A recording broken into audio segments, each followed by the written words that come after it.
मैंने एक लड़के से पूछा चैप्टर 3 का नाम क्या है, तो उसने बड़े स्टाइल में बोला pair of linear equations in two variables. मैंने कहा इतना बड़ा नाम चैप्टर का? तो उसने बोला भाई जितना बड़ा ये नाम है ना उससे छोटा और उससे आसान है ये चैप्टर, बहुत ही इजी है, कुछ नहीं है इसमें, एलिमिनेशन मेथड है, सब्स्टिट्यूशन मेथड है और छोटी मोटी वर्ड प्रॉब्लम है जो कि सॉल्व हो जानी है। ग्राफ है वो तो बड़ी जल्दी समझ आ जाएगा, एक्स को 0 लो वाई को 0 लो, हो गया पूरा ग्राफ खत्म, बस ये सारी चीजें। मैंने कहा भाई तूने ये पढ़ा कहाँ से? तो उसने बोला अब यूट्यूब पे जाकर सर्च कर SN1 लर्निंग, तेरे को एक फटाक से मस्त मजेदार चैनल मिल जाएगा, वहां पे पंकज सर पढ़ाते हैं, जाकर के पढ़ियो उनसे SN1 लर्निंग से, भाई सब मजा आ जाएगा, पूरा चैप्टर क्लियर हो जाएगा। ये चैप्टर बहुत ही इंटरेस्टिंग होने वाला है, ध्यान से देखना। ये चैप्टर जो कह रहा है वो क्या कह रहा है, अगर नाम के हिसाब से अगर हम चले तो पेयर, पेयर यानी जोड़ा, चप्पलों के जोड़े मंदिर के पास जो रखते हो हैं। अगर मंदिर के बाहर चप्पल रखनी है तो एक आइडिया बताऊं कि एक चप्पल यहाँ रखो और एक 2 मीटर दूर जाके रखो, चोरी ही नहीं कर पाएगा चोर। अरे चप्पल नहीं सिखा रहा, देखो pair of linear equation in two variables. Pair का मतलब तो क्लियर है कि जोड़ा होता है। लीनियर इक्वेशंस, लीनियर इक्वेशंस क्या होता है? What is the meaning of linear equation? भाई लीनियर इक्वेशन का मतलब वो होता है जिसकी डिग्री 0 हो, है डिग्री 1 हो, ठीक है ना, डिग्री 0, डिग्री उसकी 1 होनी चाहिए। अगर मान लो डिग्री 1 है, फॉर एग्जांपल मान लो मैंने एक इक्वेशन लिखी 2x plus 4y is equals to 0, ठीक है, ये मैंने लिखा, तो इसमें डिग्री कितनी है? डिग्री यानी भाई जो वेरिएबल्स है उसकी हाईएस्ट पावर क्या है? That is 1। वेरिएबल कहाँ है? वेरिएबल ये रहा। अब बात कह रहे हैं कि 2 वेरिएबल्स होना चाहिए इसमें। 2 वेरिएबल्स मतलब what is the meaning of 2 variables? भाई कांस्टेंट और वेरिएबल दो अलग अलग चीजें होती है ना। तो कांस्टेंट मतलब होता है जो नंबर्स है 2 3 4 5 4 ऐसा कोई नंबर है वो भी हो गए, है ना। और वेरिएबल्स क्या होते हैं? जैसे हो गया x y z a b, मतलब ABCD के जो अक्षर वो लिख देते ना साथ में, वो सारे के सारे वेरिएबल्स होते हैं। अब मैंने ये पूछा तुम ये बताओ ये जो वेरिएबल्स होते हैं, ये जो इक्वेशन है इसके कितने सॉल्यूशंस हैं? अगर ये इकलौती कोई इक्वेशन मैंने तुम्हें दी तो इसके कितने सॉल्यूशंस हैं, कैसे बताओगे? तो आप ये बोलोगे इसका सॉल्यूशन है, मान लो एक x इज इक्वल टू 1 है, एक y is equal to, x की वैल्यू अगर मैं 1 रखूंगा तो y की वैल्यू जो है मेरे को ऐसी लानी पड़ेगी कि ये 0 आ जाए, यानी कि 2, फिर मैं इसको इधर भेजूंगा तो यानी कि ये ना -1/2 आ जाना चाहिए। एक ये आंसर हो सकता है इसका, है ना। या फिर आप ऐसे भी कर सकते हो, आप बोलोगे अच्छा एक काम करते हैं ना कि जो x है ना उसको मैं ना -2 ले लेता हूँ, इसको मैंने -2 लिया तो y की वैल्यू मैं क्या ले सकता हूँ, मैं 1 ले सकता हूँ। इसको -2 रखा तो ये -4 हो गया, 2 मल्टीप्लाई -2 -4 हो गया, है ना। और 4 को 1 से मल्टीप्लाई किया तो 4 हो गया, -4 + 4 क्या हो गया, दैट इज 0। तो ये भी आंसर हो गया, ये भी आंसर है, ये भी आंसर है। क्या और भी आंसर्स पॉसिबल है? तो आप बोलोगे हाँ और भी आंसर्स पॉसिबल है। मान लो मैंने y की वैल्यू को -1 रख दिया और x की वैल्यू को मैंने 2 रख दिया, तो अगर इस वैल्यू को रखेंगे 2 दूनी 4 हो गया और ये -4 हो गया, फिर से 0 आ गया। भाई कहीं ऐसा तो नहीं कि जो इक्वेशन है ये वाली इक्वेशन इकलौती इक्वेशन, सिर्फ एक इक्वेशन ली है मैंने, अगर मैं एक इक्वेशन लूं 2 वेरिएबल वाली, 2 वेरिएबल्स वाली अगर एक इक्वेशन लूं तो उसके कितने सॉल्यूशंस हो सकते हैं? बहुत सारे हो सकते हैं, ऐसे बहुत सारे सॉल्यूशंस निकलेंगे यार, इनफिनिट सॉल्यूशंस हो सकते हैं। और एक और चीज, एक और बात मैं आपको बताऊं कि क्लास 9th में, क्लास 9th की बातें मत कर, अरे रुक जाए यार, अपने आप सब समझ आएगा। देखो क्लास 9th में हमने ये पढ़ा था, अगर ये चैप्टर आपने देखा हो उसमें pair of linear equations in 2 variables में क्या था कि पेयर नहीं था, है ना, मतलब जोड़ों की बात नहीं कर रहे थे, जोड़ घुटने में दर्द वाला नहीं, जोड़े जोड़े मतलब पेयर, पेयर की बात नहीं कर रहे थे वो। अगर वो पेयर की बात नहीं, वो सिर्फ एक इक्वेशन की बात कर रहे थे और वहां पे अलग अलग वैल्यूज नहीं कहते फाइंड द सॉल्यूशन, तो आप कभी x इक्वल टू 1 दे रहे थे, कभी x2 दे रहे थे, कभी x3, ऐसा करके क्वेश्चन सॉल्व करवा रहे थे। अगर आपको याद आ रहा हो, नहीं आ रहा तब भी कोई बात नहीं, बस इतना याद रखो कि एक इक्वेशन अगर होगी तो उसके इन्फिनिट सॉल्यूशन होंगे। अब सवाल ये उठता है, मान लो मैंने 2 इक्वेशन दी, मैंने बोला ये तो ठीक है इन्फिनिट है, मैंने बोला आपको ना मैं 2 इक्वेशन देता हूँ, एक मैं दूंगा 2x + 3y प्लस में 4 इज इक्वल टू 0, ये इक्वेशन नंबर 1 है, और एक मैंने आपको दी 4x + 6y प्लस में 8 इज इक्वल टू 0, ये इक्वेशन मैंने दी, मान लो ये वाली इक्वेशन है। तो मैंने आपसे पूछा कि ये बताओ इन दोनों इक्वेशंस कोई ऐसी वैल्यू बताओ x और y की जो दोनों इक्वेशंस को सेटिस्फाई कर जाए, ऐसे कितने सॉल्यूशंस पॉसिबल है? तो ये मैं कैसे बताऊंगा? ये बताने के लिए आपको एक टेबल याद होनी चाहिए, जो कि मैं आपको अभी याद कराने वाला हूँ थोड़ी देर के अंदर, जस्ट आधे 1 मिनट बाद याद कराने वाला हूँ। ध्यान से देखना, बहुत इंटरेस्टिंग होने वाला है चैप्टर पूरा का पूरा, क्योंकि जो भी इसमें टॉपिक्स है ना बहुत इजी टॉपिक्स है और इसमें आरडी के लेवल पे जाने की जरूरत नहीं है। जो भी क्वेश्चंस मैं करा रहा हूँ आपको सिर्फ उसको कर लेना, प्रीवियस ईयर क्वेश्चंस कराऊंगा एंड एनसीईआरटी को पूरा दिमाग में इंस्टॉल करा दूंगा, बस टेंशन ना लेना। तो अगर ये इक्वेशन है, मान लो ये जो इक्वेशन है इसके कितने सॉल्यूशंस है मैं नहीं जानता। हाउ मेनी सॉल्यूशंस, सॉल्यूशंस कितने हैं, कितने सॉल्यूशंस है भाई मुझे नहीं पता कितने सॉल्यूशंस है, ये तो मैं बताऊंगा ना, है ना। यानी कि जो बॉक्स है वो बताएगा, बॉक्स में आंसर्स दे रखे होते हैं, मैं बताऊंगा अभी, समझाऊंगा क्या चीज कह रहा हूँ। तो एक चीज बताओ, ये जो इक्वेशन है अगर लीनियर इक्वेशन है तो इसको मैं इस फॉर्म में लिख सकता हूं, आपने पढ़ा होगा ax plus b y plus c is equal to 0, है ना। ये तो कॉमन सी चीज है, ये चीज हमने ऑलरेडी पढ़ रखी है।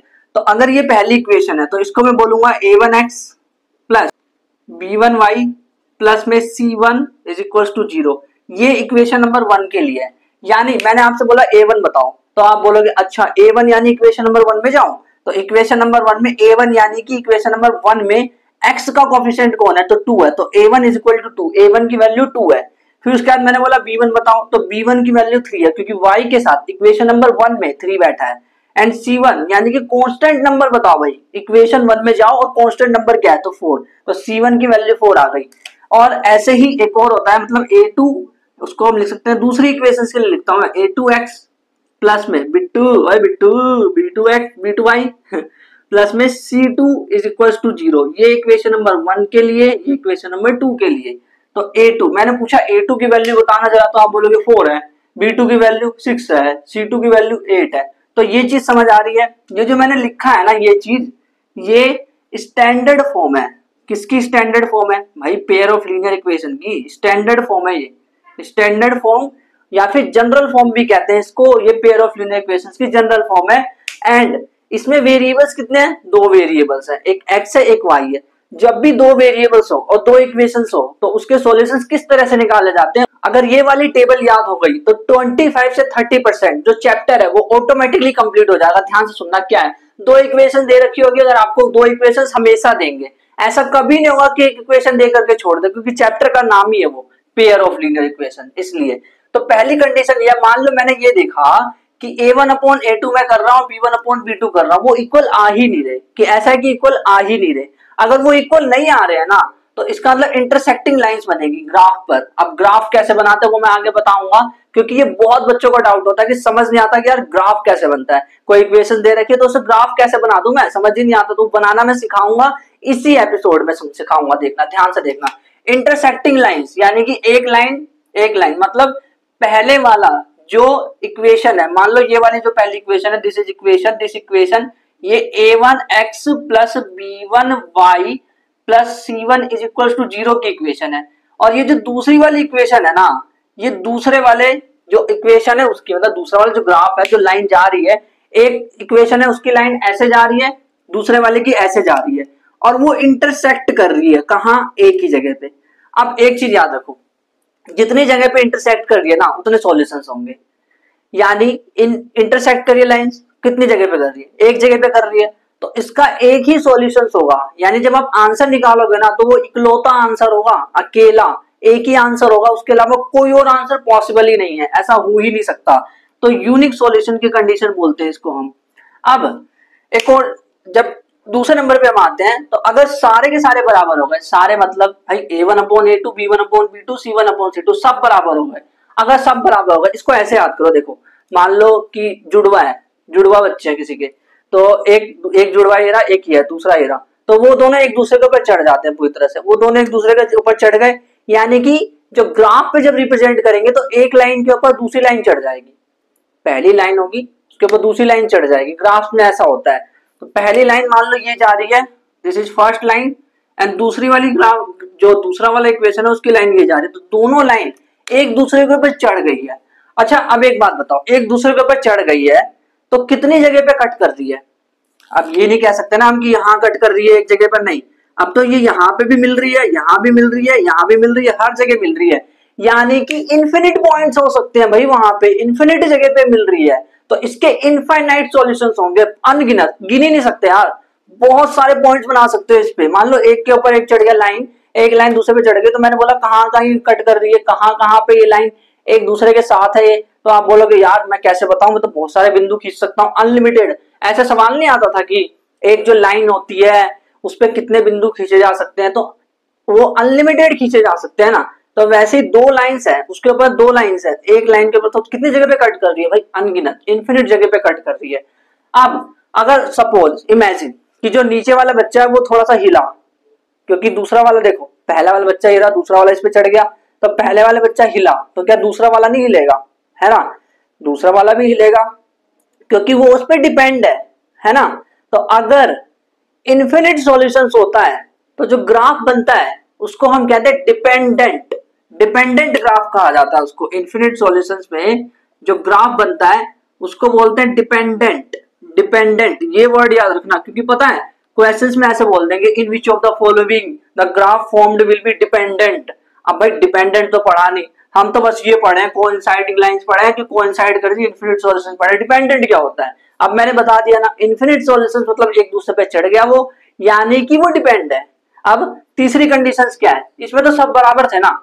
अब तीसरी कंडीशन में ये हो जाता है कि दो दो बराबर है लेकिन तीसरा वाला नहीं है, a1/a2 b1/b2 के बराबर है बट c1/c2 के बराबर नहीं है।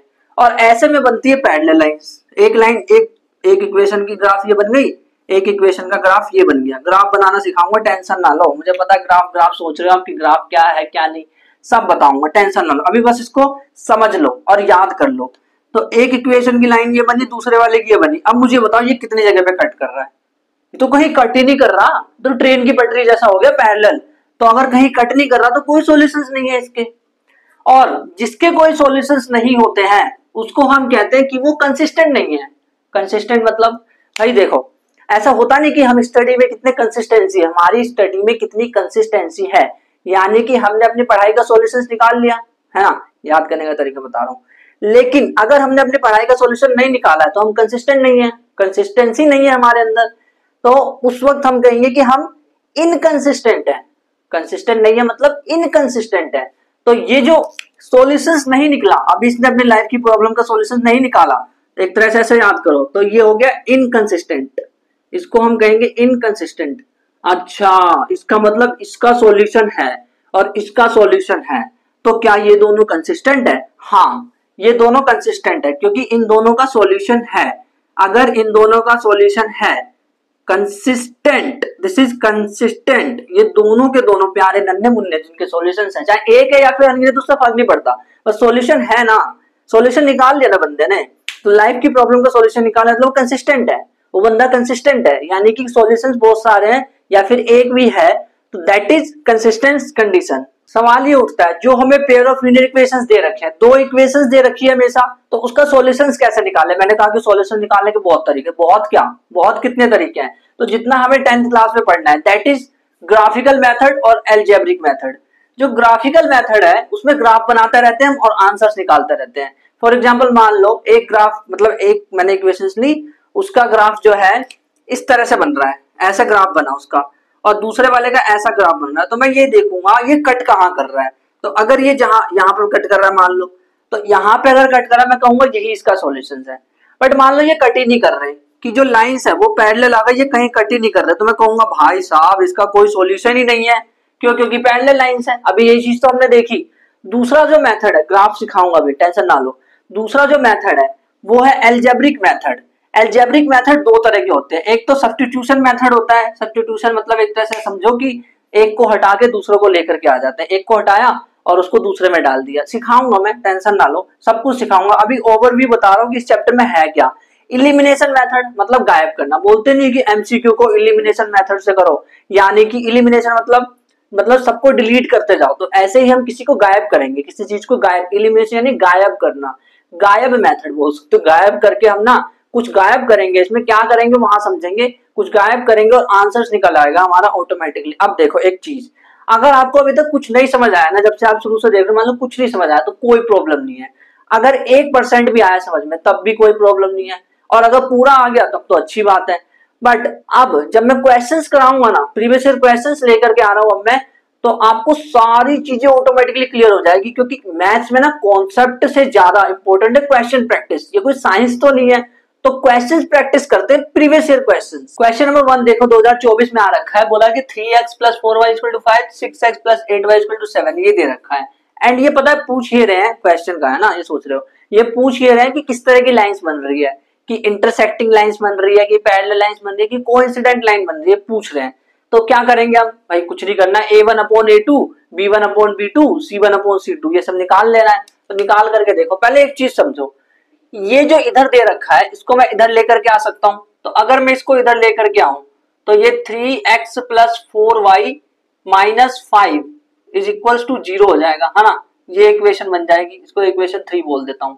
और ये वाली जो इक्वेशन है 6x, एक चीज बताने वाला जिसको नहीं पता, बेसिक एकदम, देखो 8y और इसको मैं इधर लेके आऊं तो ये -7 = 0 हो जाएगा। मैंने इस फॉर्म में क्यों कन्वर्ट करा भाई, यही तो वो है इक्वेशन। जब टू वेरिएबल्स की बात होती है तो इक्वेशन क्या आता है, ax + by + c = 0 आता है ना, इसीलिए मैंने इस फॉर्म में कन्वर्ट किया। अब देखो एक चीज देखना ध्यान से, अगर मैं a1/a2 करूं, a1/a2 तो वो क्या आएगा, 3/6 टूनिंग टूनिंग 1/2 आ गया। अच्छा b1/b2 करूं तो b1/b2 4/8 टूनिंग टूनिंग ये 1/2 आ गया। अब मैं c1/c2 करता हूँ, ध्यान से सुनना, यहाँ पे कुछ नया बताऊंगा। c1/c2 तो -5/-7 लिख सकता हूँ, टूनिंग टूनिंग तो 5/7 आ गया। अब एक चीज ध्यान से सुनना यार, अगर मैं ये इक्वेशन ना भी बनाता, सिर्फ इसके बेस पे मैं 5/7 लिख देता, तब भी तो मेरा वही आता कट पिटा के, है ना। तो यानी कि जो इसको आप इधर लेकर के आए हो उसको इधर लाने में टाइम वेस्ट मत करो।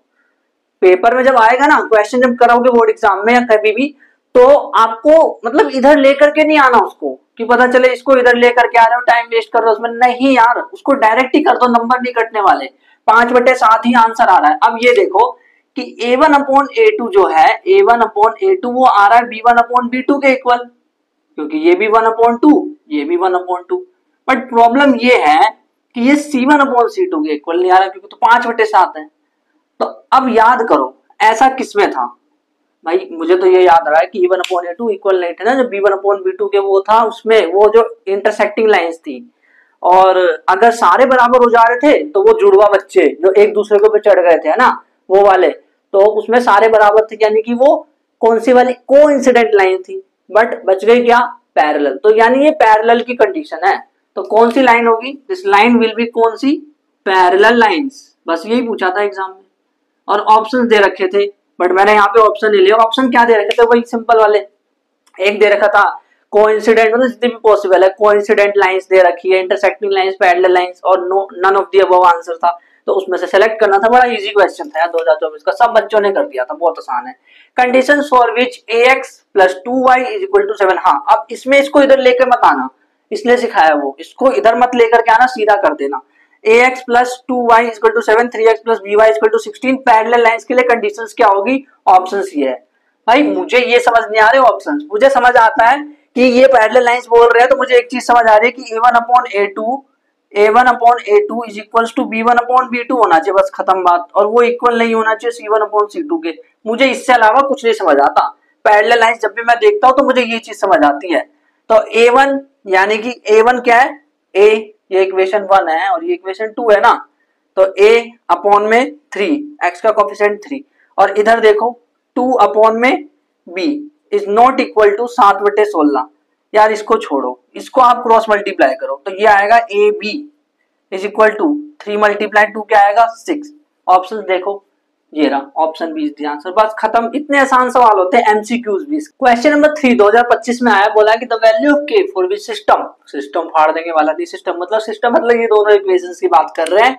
इक्वेशन नंबर 1, इक्वेशन नंबर 2, इनकी बात कर रहे हैं, इनफाइनाइटली मैनी सॉल्यूशंस, अच्छा बहुत सारे सॉल्यूशंस, यानी कि a1/a2 is equals to b1/b2 is equals to c1/c2 होना चाहिए, यानी कि 6 बटे, डायरेक्ट करना सिखाऊं, देखो 6/36 is equals to 1/6 is equals to 3k/3, ऐसे होना चाहिए, सारे इक्वल्स होने चाहिए, यही तो बोला है इनफाइनाइटली मैनी सॉल्यूशन, मतलब ये होता है।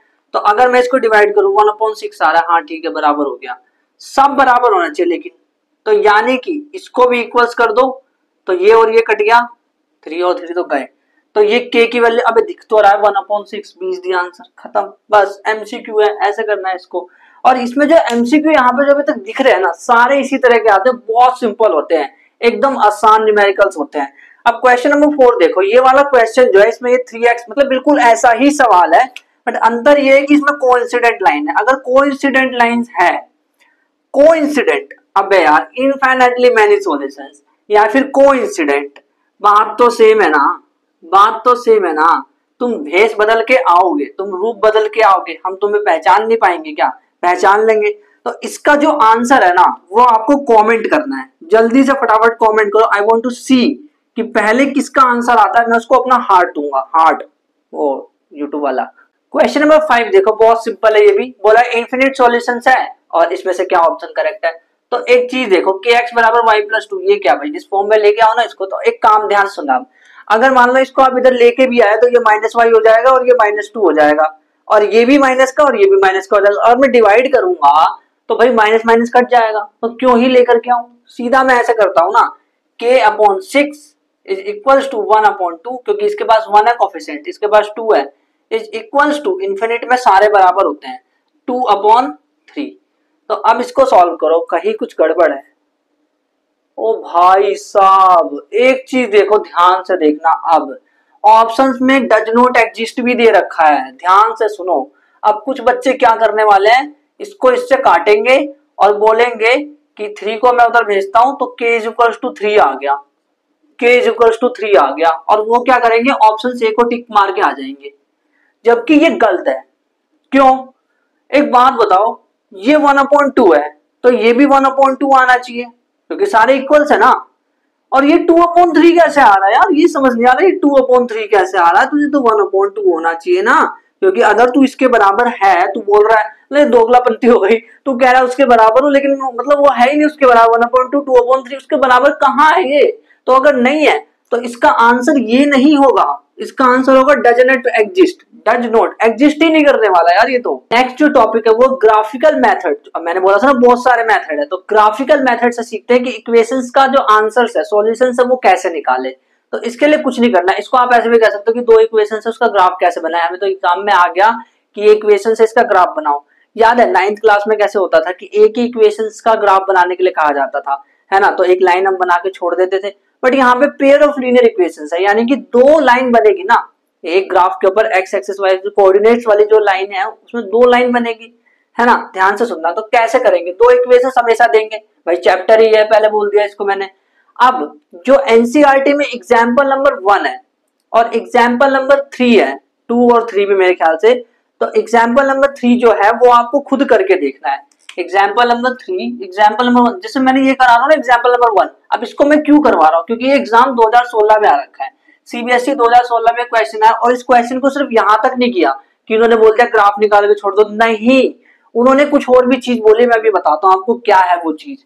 तो एग्जाम्पल जो भी बच गए हैं, एग्जाम्पल नंबर आई थिंक 2 और 3, ये दोनों के दोनों ग्राफ वाले हैं, तो उसको आप सॉल्व कर लेना, ये मैं आपको अपनी तरफ से होमवर्क दे रहा हूँ। एंड अगर आपने ये होमवर्क कर लिया तो आप मेरे को व्हाट्सएप ग्रुप पे भेज देना, ठीक है। आपको पता है व्हाट्सएप ग्रुप के बारे में, जिसको नहीं पता है वो डिस्क्रिप्शन में जाकर के ज्वाइन कर सकता है, ठीक है। तो ध्यान से सुनो, ये इक्वेशंस है, इसके ग्राफ कैसे बनेंगे। तो करना कुछ नहीं है, हम एक काम करते हैं, यहाँ पे लिखूंगा मैं फॉर इक्वेशन x + 3y, ध्यान से देखना, स्टेप बाय स्टेप एकदम समझ आएगा। इस इक्वेशन की अगर मैं बात करूं तो इसके लिए पता है क्या करूंगा, x और y ऐसे डब्बे में लिख लूंगा, फिर उसके बाद मैं यहाँ पे 2 वैल्यूज लूंगा, 2 वैल्यूज मतलब पहले मैं x की वैल्यू 0 लूंगा, ठीक है। अब अगर मैं x की वैल्यू 0 ले रहा हूँ, x यहाँ पे 0 रख के देखो, अगर यहाँ पे मैंने 0 रख दिया तो ये पूरा 0 हो जाएगा, 3y = 6 बचेगा बस, तो y की वैल्यू क्या आ जाएगी, 2 आ जाएगी। यानी जब मैं x 0 ले रहा हूं तो y 2 आ रहा है। अब y को 0 ले लो, अच्छा y को अगर 0 लोगे, लेके देखो एक बार, y 0 आ गया तो ये पूरा 0 हो गया, ये वाली चीज गायब हो गई, तो x = 6 आ गया। अगर मैं y को 0 ले रहा हूं तो x 6 आ रहा है। अच्छा, अब इसका ग्राफ बनाते हैं, तो अगर मैं इसका ग्राफ बनाऊं तो ये y axis and this is x axis, ठीक है। ये x एक्सिस, इधर मैं बोलूंगा x डैश, इधर मैं बोलूंगा x एक्सिस है, और ये मैं बोलूंगा y डैश, ये मैं बोलूंगा y एक्सिस है ना। तो इस पे अभी नंबर्स में बनाऊंगा, बट इससे पहले एक और काम कर लेता हूं, दूसरे इक्वेशंस के लिए भी यही हरकत कर लेता हूं जो मैंने अभी करी है। यानी कि फॉर इक्वेशन नंबर ये वाला जो 2x minus 3y is equal to 12, ये जो इक्वेशन है ना, इसके लिए भी मैं यही हरकत करने जा रहा हूँ, यही सेम चीज है, डब्बा बनाने जा रहा हूँ, इसको ऐसे करने जा रहा हूँ। तो इधर मैं लिखूंगा x, इधर मैं लिखूंगा y, एंड इसको अब मैं सॉल्व करूंगा। तो इसको सॉल्व करने के बाद अगर मैं x को 0 लूं तो ये पूरा 0 हो गया, है ना। तो y की वैल्यू क्या आ जाएगी, -4। देखो y x की वैल्यू 0 डाल के देखो, इसमें x की वैल्यू 0 आएगी तो सिर्फ -3y = 12 बच जाएगा।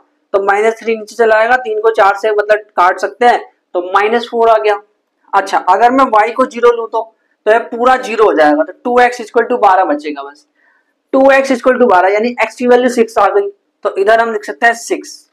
अच्छा अब मैं ग्राफ बनाऊंगा, देखना पहले ये देखो कि x में मैक्सिमम वैल्यू क्या है, 6 है, इधर भी 6 है मैक्सिमम। तो 6 तक आप इसको लाइन खींच दो, 1 2 3 4 5 6, 6 तक लाइन खींच दो, 3 4 5 6, ठीक है। y में मैक्सिमम क्या है, 2, ऊपर की तरफ y में मैक्सिमम 2 है, तो 2 खींच दो, 1 2, ठीक है। और नीचे कितनी है मैक्सिमम, -4 तक, तो -4 तक जाना पड़ेगा, -1 -2, this is -2, this is -3, this is -4, ठीक है। इधर भी आप कर सकते हो, बट इधर कितना है माइनस का, x तो कभी माइनस का हुआ ही नहीं है, तो -1 -2 बस ऐसे मजे में लिख दो। अब देखो इक्वेशन नंबर 1 है जो, वो कह रहा है कि इक्वेशन नंबर 1 की ये बात है, वो कह रहा है 0,2, मतलब 0,2 पे एक पॉइंट खींचो, 0 ये है और y के हिसाब से 2 कौन है, ये है, तो यानी ये वाला पॉइंट जो है वो 0,2 है। 0,2 कहां से आया, अरे ये बॉक्स है ना। अब 6,0 वाले पॉइंट पे जाओ, 6,0 कहां होगा, 6 और ये इसका 0 तो यही होगा, तो 6,0, दिस इज 6,0, ठीक है। तो अब इस ये जो दोनों पॉइंट है ना, इन दोनों पॉइंट्स को आपस में जोड़ दो, दोनों के दोनों पॉइंट जो है इनको जोड़ दो, तो इनको मैंने जोड़ दिया, ये दोनों पॉइंट जो है इनको मैं जोड़ दूंगा। अगर मैं इसको, अब मैंने इसको जोड़ दिया, तो ये जो लाइन बनी है ये किस वाली इक्वेशन की बनी है, ये लाइन जो है ये किस इक्वेशन की बनी है, तो आप बोलोगे ये ना x + 3y = 6 की बनी है, तो मैं यहाँ पे लिख दूंगा x + 3y = 6, ऐसे करते थे 9th क्लास में। बट यहाँ पे एक और इक्वेशन है, वो क्या है, 0, -4, 0, -4, तो यहाँ होगा वो, तो 0, -4, ठीक है, ये यहाँ है। अब अगला क्या है, 6,0, 6,0 तो यही होगा भाई, 6,0 तो यही होगा, यानी इन दोनों पॉइंट्स को आपस में मैं जोड़ दूं, इन दोनों पॉइंट्स को मैं जोड़ दूंगा, इन दोनों पॉइंट्स को जोड़ रहा हूं मैं, ठीक है, इन दोनों पॉइंट्स को जोड़ दिया। और मैंने एक चीज कही थी, अगर आपको याद आ रहा हो तो, इन दोनों पॉइंट्स को जोड़ने के बाद यहाँ पे मैं लिखूंगा इक्वेशन 2x - 3y = 12। अब ये ग्राफ तो बन गया, बट एक और क्वेश्चन पूछा है इसमें एक्सटेंड करके, अभी बताता हूँ वो क्या है। बट पहले ये समझो कि एग्जांपल में 2 और 3 जो है ना, वो अगर आप प्रैक्टिस करके अच्छे से कर पा रहे हो तो समझ लेना आपको ग्राफ आ चुका है। बस लास्ट में मैं एक क्वेश्चन कराऊंगा बहुत इंपॉर्टेंट, जिसमें आपको एक नई चीज सीखने को मिलेगी कि कभी ऐसा होगा कि 0 लेने पर, जब मैं यहाँ पे 0 लूंगा ना, तो ये बट्टे में आ रहा होगा, तब वहां दिक्कत होगी, तो वो चीज मैं बताऊंगा, अगर आगे समझ आएगा, टेंशन ना लो। अब ये सवाल क्या है, इन्होंने बोला है ये ग्राफ तो बन गया, काम खत्म, लेकिन इन्होंने एक और चीज बोली थी क्वेश्चन में, 2016 में जो सवाल आया था, तो इन्होंने बोला था कि मान लो ये ट्राइंगल, ये जो पॉइंट है ना, इसको ए बोलो, इस पॉइंट को बी बोलो और इस पॉइंट को सी बोलो। अच्छा इसका सॉल्यूशन क्या निकला, सॉल्यूशन ये निकला जहां पे ये कट कर रहे हैं, ये दोनों कहां कट कर रहे हैं, 6,0 पे, तो 6,0 जो है, हेंस इसका सॉल्यूशन क्या है, हेंस सॉल्यूशन, इसका सॉल्यूशन है 6,0, 6,0 मतलब अरे x = 6 आ गया और y की वैल्यू 0 आ गई, ये है इसका सॉल्यूशन। ऐसे निकालते हैं सॉल्यूशन, जहां पे कट कर रहा है ना, वो जहां पे कट कर रहा है उस जगह को सॉल्यूशन कहा जाता है, वो उसका सॉल्यूशन है, वही x की वैल्यू है। इसको देखो ये x कहां पे आ रहा है, तो x 6 पे आ रहा है, y कहां आ रहा है, 0 पे आ रहा है, तो वही x की वैल्यू आ जाती है और वही y की वैल्यू आ जाती है जहां पे कट कर रहा होता है, ठीक है, ये चीज समझ आ गई। अब इन्होंने बोला था कि आप ना एक काम करो, रेशियो फाइंड करो, रेशियो किस चीज का रेशियो फाइंड करना है भाई, एरिया ऑफ ट्राइंगल AOB, देखो AOB ट्राइंगल बन रहा है कि नहीं बन रहा है? हाँ बन रहा है। अपॉन में area of triangle BOC, BOC इसका एरिया फाइंड करो, इसके एरिया का रेशियो फाइंड करो, ऐसे बोला था इन्होंने। तो एक चीज ध्यान सुनना, AOB अगर ट्राइंगल है तो उसका एरिया क्या होगा भाई? एरिया तो क्या होता है? Half into base into height.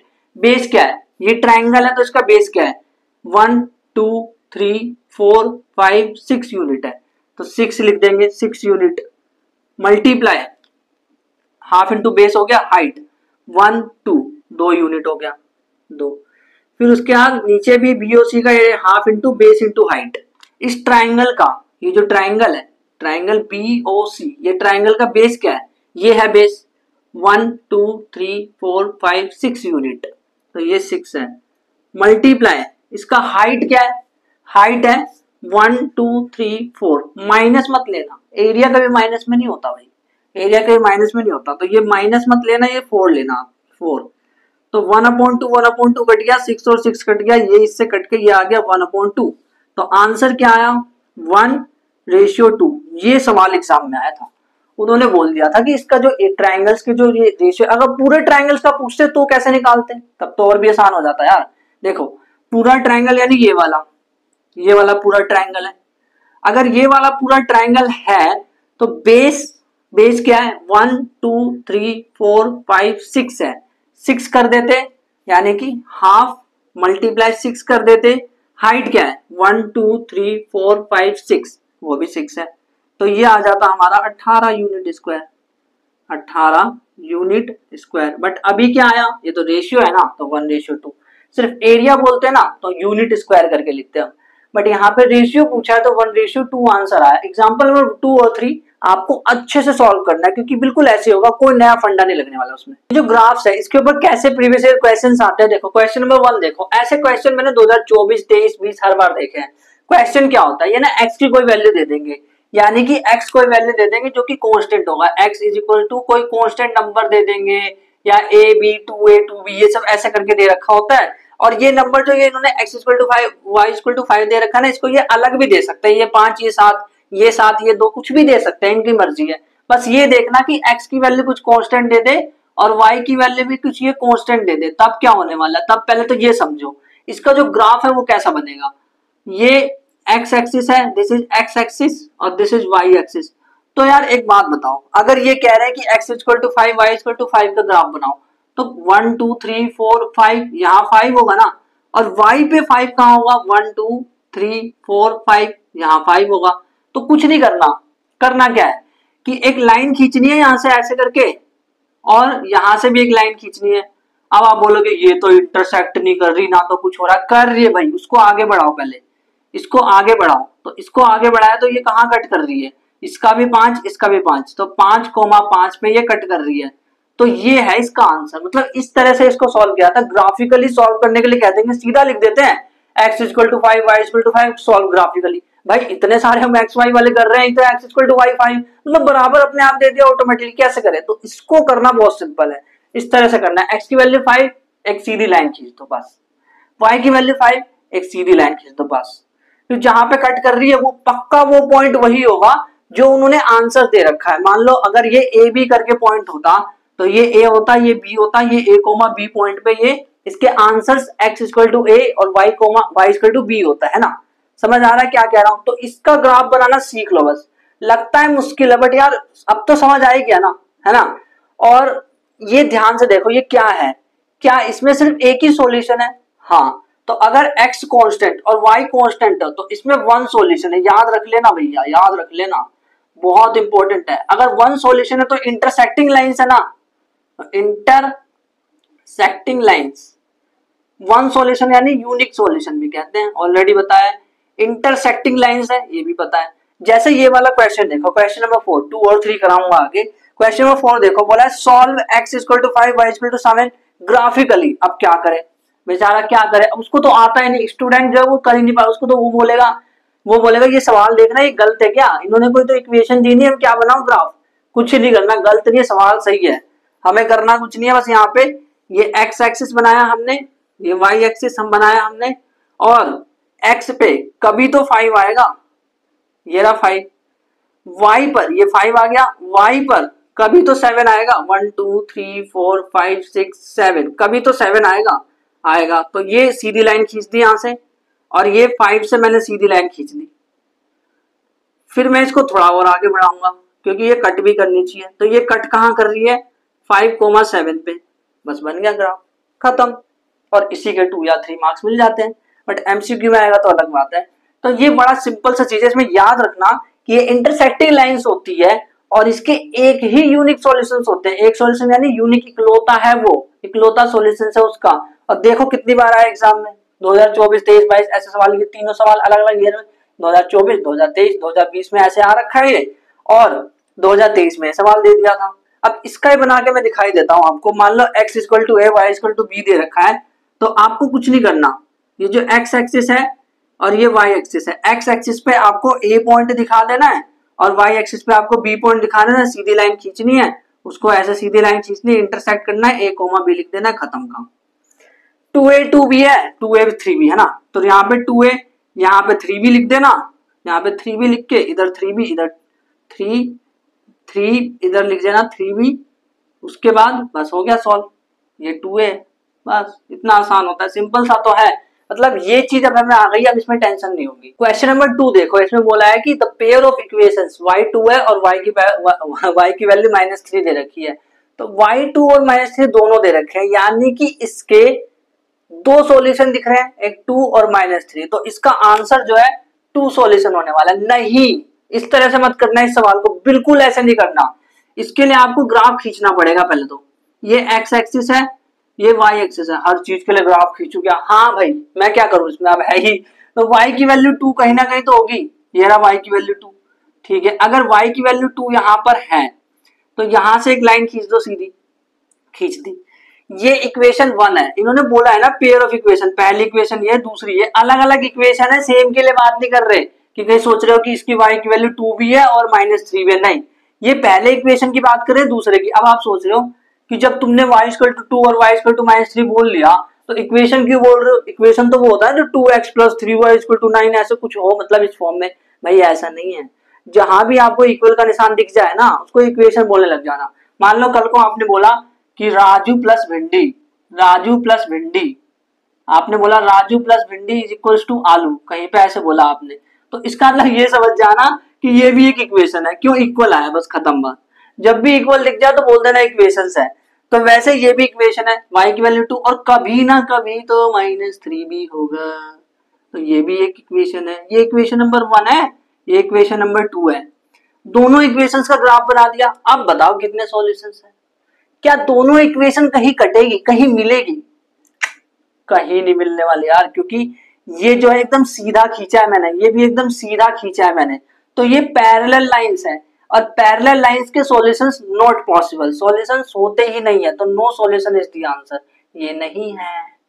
और क्वेश्चन नंबर 3 में देखो, ये क्वेश्चन इंटरेस्टिंग है। बोला है कि ये ग्राफ दे दिया, और अब कुछ लोग इसको देख के बोलेंगे, जिसकी नजर कमजोर है वो बोलेगा ओ भाई लाइन जो है पैरेलल है, लाइन पैरेलल लाइंस है। वो बोलेगा अच्छा इसके कोई सॉल्यूशन नहीं है, यानी कि आंसर जो है वो इनकंसिस्टेंट है। अब वो फंस जाएगा, अब वो बोलेगा इनकंसिस्टेंट तो इसमें भी है, बट अच्छा अब ये देखता हूँ, inconsistent but can be made consistent by extending these lines. अब एक काम करता हूँ, इन लाइंस को ना मैंने एक्सटेंड करके देखता हूँ, इस लाइन को मैं एक्सटेंड करके देखता हूँ, तो कभी ना कभी तो मिल जाएगी ये लाइन। तो यानी कि मैं ना, अभी तो ये इनकंसिस्टेंट है, अभी ना ये इनकंसिस्टेंट है, लेकिन मैं ना इसको उस वक्त की बात कर रहा हूँ जब ये ऐसे था ना, तो वो बंदा देख के कह रहा है कि अभी ना ये इनकंसिस्टेंट है, लेकिन जब मैंने इसको एक्सटेंड कर दिया ना तब ये ना कंसिस्टेंट बन गई। इसीलिए मैं ना ये वाला ऑप्शन लगाऊंगा। गलत, इस तरह से नहीं सोचना, इस तरह से भी नहीं सोचना। इनकंसिस्टेंट नहीं है, दिस इज कंसिस्टेंट। कैसे? क्या ये पैरेलल है? नहीं। अब आप बोलोगे अच्छा एक बात बताओ, इन्होंने कहीं काटते हुए दिखाई लाइन को? ये कभी लाइन को काट रहे? अबे वो नहीं काट रहे तो तुम काट दो ना लाइन को। यानी जब हम ग्राफ बनाते हैं ऐसे करके, मान लो मैंने एक ग्राफ ऐसे बनाया था अभी, और एक ग्राफ मैंने ऐसे छोड़ दिया था वाई वाला, ये वाई एक्सिस पे और ये एक्सिस पे। एक ग्राफ अभी पीछे बनाने रहा था मैं कि मान लो ये एक्स पे जो है ए पॉइंट है, ये बी पॉइंट है वाई पे, तो ये ग्राफ ये क्या कहीं पे कट नहीं करेगा? भाई तुम लाइंस को बढ़ाओ तो सही, लाइंस को बढ़ाओ पहले, जब लाइंस को बढ़ाओगे तब चेक करो कि कंसिस्टेंट है या इनकंसिस्टेंट है, लाइन मिल रही है कि नहीं मिल रही है। तो अगर आप इस लाइन को बढ़ाओगे, पहले ही बढ़ा के देख लेना है, ये नहीं कि अगर तुम अभी बोल रहे हो कि ये इनकंसिस्टेंट है, इसका मतलब पता है तुम क्या कह रहे हो, इसका मतलब तुम कह रहे हो ये पैरेलल है, कहीं से भी पैरेलल दिख रहा है। ऐसी कौन सी ट्रेन की पटरी देखी है जो ऐसे होती है? हाँ, मैंने इधर से देखता हूँ तो ऐसी दिखती है मेरे को। अबे नहीं यार, उसकी बात नहीं कर रहा मैं, वो पैरेलल, वो जो ट्रेन की पटरी है वो पैरेलल है, बट ये पैरेलल तो नहीं है। अगर ये पैरेलल नहीं है, पैरेलल लाइंस नहीं है, ये कभी ना कभी तो इंटरसेक्ट करने वाली है ना। इसको एक्सटेंड करके देखो, पहले ही एक्सटेंड करके देखना है इसको, तो ये आगे जाकर के मिलेगी, एक जगह पे मिलेगी सिर्फ। दैट इज कंसिस्टेंट सॉल्यूशन, यानी सॉल्यूशंस है इसके, बट इन्फिनिट सॉल्यूशन तो नहीं है, क्योंकि ये लाइन एक दूसरे के ऊपर चढ़ी हुई नहीं है। ये लाइन जो है यूनिक सॉल्यूशंस वाली है, क्योंकि इसके एक ही सॉल्यूशन है और ये कंसिस्टेंट है। कंसिस्टेंट में इन्फिनिट का भी ऑप्शन दे रखा है, क्योंकि ये सोच रहे हैं कि यार तुम्हें इन्फिनिट का मतलब पता है कि नहीं। अगर दोनों लाइन एक दूसरे के ऊपर चढ़ जाती, कभी मान लो ऐसा सवाल आ गया एग्जाम में कि आपको एक लाइन दिखी नहीं रही, यानी कि एक लाइन इन्होंने खींच के रख दी, मान लो एक ग्राफ है, ये ग्राफ आया, ये एक्स एक्सिस, ये वाई एक्सिस, और इन्होंने पता है क्या करा, ऐसे एक लाइन खींच दी और कह रहे बताओ क्या है, दूसरी वाली लाइन दिखी नहीं, दिखा है नहीं दिख रही ना, तो आप ये सोचो कि एक लाइन दूसरे के ऊपर चढ़ चुकी है। एक लाइन दूसरे के ऊपर अगर चढ़ गई है तो दैट इज कंसिस्टेंट, क्योंकि सॉल्यूशंस बहुत सारे हैं, इनफाइनाइट मैनी सॉल्यूशंस कंसिस्टेंट हो जाएगा। अगर आपको एक ही लाइन दिख रहा है तब ये हरकत करना, ऐसे नहीं करना। और ये पैरेलल है नहीं किसी भी दृष्टि से, किसी भी जगह से, इसीलिए दिस इज कंसिस्टेंट, है ना, क्योंकि इंटरसेक्ट करेंगे एक जगह पर। क्वेश्चन नंबर 5 देखो, लास्ट क्वेश्चन, वही वाला क्वेश्चन जो मैं कहा था ग्राफ में जीरो नहीं ले सकते, एक्स जीरो वाई जीरो बताया था ना मैंने वहां पहले, थोड़ी देर पहले, तो वो नहीं ले सकते यहाँ पे जीरो। तो कैसे करेंगे इसको देखना, पहले मैं जीरो लेकर के देखूंगा, लेकिन ऐसा नहीं कि नहीं लूंगा, जीरो लेकर के देखूंगा मैं पहले। तो ये दो इक्वेशन दे रखे हैं, इसको ग्राफिकली सॉल्व करने के लिए बोला इन्होंने। तो हम क्या काम करते हैं, पहले बॉक्स बना लेते हैं, उसमें एक्स वाई लिख लेते हैं, और हम ना दो वैल्यूज को फाइंड करते हैं, दो वैल्यूज को। अगर मैं एक्स की वैल्यू जीरो ले लूं, मान लो मैंने जीरो ले लिया, तो यहाँ पे जीरो रखने पर वाई की वैल्यू क्या आएगी, वाई की वैल्यू देखो, ये तो पूरा हट गया, ये हट गया, तो ये इधर चला जाएगा, तो -4, यानी y की वैल्यू 4 आ जाएगी। चलो इसमें तो कोई दिक्कत नहीं है, क्योंकि 4 आ रहा है। कब दिक्कत होगी, दिक्कत जब होगी जब बटे में आएगा, तो उस वैल्यू को मत लेना, जब बटे में आए ना तो उस वैल्यू को मत लेना, ठीक है। अब मैं y को जीरो लेने जा रहा हूं, y को जब मैंने जीरो लिया, ये जीरो हो गया, तो 6x + 4 = 0, यानी कि 6x बराबर मेरा आ रहा है -4। ये क्या हो रहा है भाई, x की वैल्यू जो है वो -4/6 आ रही है, यानी कि मुझे जो x की वैल्यू -2/3 आ रही है। बट्टे में क्यों आ रही है, रिजेक्ट, इस वैल्यू को रिजेक्ट कर दो। जैसे बट्टे में आ रहा हो ना तो उसको रिजेक्ट कर देना, क्योंकि उसका ग्राफ के पॉइंट ढूंढना बड़ा मुश्किल है। इसका मतलब समझ रहे हो क्या है, इसका मतलब है -2.3 का 2/3 का मतलब समझ रहे हो क्या है, ये है -0.666। इसको ढूंढ करके दिखाओ, कहाँ ढूंढोगे, अंदाजे से कर दोगे, बट अंदाजा नहीं चलता ग्राफ में, ग्राफ में अंदाजा मत लगाना, ठीक है। तो मतलब मैं y की वैल्यू जीरो ले ही नहीं सकता, तो इसको मैंने रिजेक्ट कर दिया। तो क्या लूं, y को 1 लेकर के देखो, क्या 1 लेके देखता हूं। अगर मैं y की वैल्यू 1 लूं तब क्या होगा, अगर मैं 1 लूंगा तो यहाँ 1 आ गया, तो -1 + 4, तो ये मेरा आ जाएगा -1 + 4, दिस इज इक्वल टू 3, और फिर 3 को इधर गया तो -3 बट्टे में 2, तो ये -0.5 आएगा समथिंग, है ना। तो यानी यार ये भी बट्टे में आ रहा है, चलो -0.5 दिखा दूंगा, बट मेरा बट्टे में नहीं आना चाहिए, बस ये ध्यान रखना। तो मैं क्या लूं, वैल्यू को क्या लूं, मैं एक काम करता हूं, इसको 1 लेके देखूं क्या, इसको अगर मैं 1 लूंगा तो 6, इसको 1 लेके देखता है एक बार क्या होगा, देखते हैं। इसको अगर मैंने 1 लिया, x की वैल्यू को 1 लिया है मैंने, तो क्या होगा, तो हुआ ये, इसको 1 लिया तो 6 हो गया, 6 - y, 6 × 4 = 10, 10 को उधर भेजो तो -10, -y = -10, y की वैल्यू 10 आ जाएगी। यानी अगर मैं x 1 लूंगा तो y की वैल्यू 10 आ जाएगी। चलो इसका इक्वेशन बनाते हैं, इसका जो ग्राफ है वो खींचते हैं। तो अगर मैं इसका ग्राफ खींचूं तो y की मैक्सिमम वैल्यू 10 तक जा रही है, इसका भी कर दूं, ठीक है। इससे मुझे ये पता चल जाएगा, मान लो y की वैल्यू कहीं 12 आ रही हो तो मैं इसमें 12 तक बनाऊंगा ना, इसलिए तो इसका भी मैं कर ही देता हूं पहले, x, y, तो ये x/y हो गया। अब देखो ध्यान से, तो यहाँ पे मैं क्या करूंगा, x की वैल्यू 0 लेकर के देखता हूँ, x 0 लेता हूँ तो क्या होगा, -5y = 8 आ गया, तो y की वैल्यू 8 -8/5 आ गई। ये क्या हो रहा है, बट्टे में क्यों आ रहा है, बट्टे में नहीं आना चाहिए। तो x की वैल्यू 1 डाल करके देखो, अगर x की वैल्यू 1 डालेंगे तब भी दिक्कत है, पहले y की वैल्यू 0 ले लो, क्या पता उससे कुछ फायदा हो जाए। तो y की वैल्यू अगर मैं 0 लूं तो ये पूरा हट गया, 2x इक्वल्स टू 8 आ गया, x की वैल्यू 4 आ गई। अगर मैं y 0 लेता हूं तो x की वैल्यू जो है वो 4 आ जाती है। अब एक काम करते हैं, जो x की वैल्यू वो अगर मैं 0 ले रहा हूं तब तो बट्टे में आ रहा है, तब कोई फायदा नहीं है, तो क्यों ना मैं x की वैल्यू को -1 लेकर के देखूं। ऐसे हिट एंड ट्रायल करना है आपको, चलो आपका मन कर रहा है 1 ले लूं तो 1 लेकर के देखो। तो 1 अगर आप लोगे तो ये हो जाएगा 2 हो जाएगा, फिर इसको मैं इधर भेजूंगा तो 8 - 2 = 6 हो जाएगा, 6 और -5 नीचे, तो -6/5 आ रही है y की वैल्यू, है ना। तो वो भी नहीं ले सकता, बट्टे में आ रहा है। तो एक काम करते हैं, मैं इसकी वैल्यू -1 रख के देखता हूँ, क्या पता इससे कुछ हो जाए। -1 रखा तो -2 हो गया, इसको जब मैंने इधर भेजा तो ये हो गया +2, 8 और 2 प्लस करेंगे तो 10, तो y अपॉन में, समझ आ रहा है ना क्या कह रहा हूँ, इमेजिन मतलब सोच पा रहे हो, दिमाग में सॉल्व कर पा रहे हो ना। अगर मैं इसकी जगह -1 ले लूं तो ये -2 हो जाएगा, इधर जाएगा तो 8 और 2 10 हो जाएगा, इक्वल्स टू -5 y हो जाएगा। तो यहाँ से y की वैल्यू जो है वो -2 आ रही है, यानी अगर मैं x -1 लूं तो y की वैल्यू -2 आ रही है। ठीक है, अब बनाओ ग्राफ। तो x की मैक्सिमम वैल्यू क्या है, 0 1 और यहाँ पे 4, तो x को 4 तक ले जाते थे, 1 2 3 4 तक ले गया मैं, तो ये 4 है, इसमें लिख भी दो 1 2 3 4, दिस इज 4। ये x एक्सिस है, ये y एक्सिस है। y में मैक्सिमम कहाँ तक जा रहे हैं, 10 तक जा रहे हैं, तेरी थोड़ा और ऊपर करना पड़ेगा फिर तो, थोड़ा और ऊपर, ये y की वैल्यू 10 तक जा रहे हैं, तो 1 2 3 4 5 6 7 8 9 10, ठीक है, तो ये 10 तक जा रहे हैं, ये y एक्सिस है। तो क्या करें अब, 0,4 ढूंढो, 0,4 कहाँ होगा, ये रहा 0, इसमें ना लिख भी देना नंबर 1 2 3 4 5 6 7 8 9, तो 0 है, 0,4 ढूंढना है, 0 ये रहा, ,4 4 यहाँ है, ये रहा 0,4 0,4, ठीक है।